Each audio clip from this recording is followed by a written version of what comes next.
সে আজ থেকে বহু বছর আগের কথা।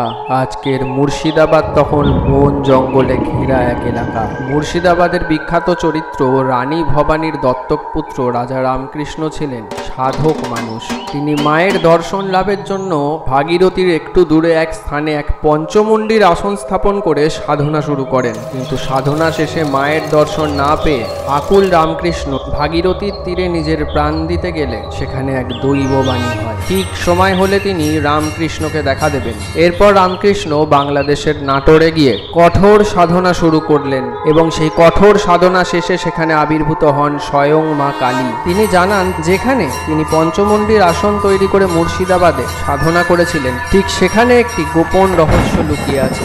ঠিক সেই সময় রানী ভবানীকেও দর্শন দেন মা কালী। তিনি বলেন যে তার একটি মন্দির স্থাপন করতে, যেইখানে রামকৃষ্ণ পঞ্চমুণ্ডির আসন তৈরি করে সাধনা করেছিলেন। তখন রানী ভবানী সাধনা স্থলে আসতে দেখেন সেইখানে একটি পাথর থেকে উজ্জ্বল আলো ঠিকরে বেরোত। তিনি পাথরের কাছে যেতে সেখানে আবির্ভূত হন স্বয়ং মা কালী। তিনি জানান এটি একটি শক্তিপীঠ এবং এখানে মায়ের করটি অর্থাৎ মাতার খুলি পতিত হয়েছে।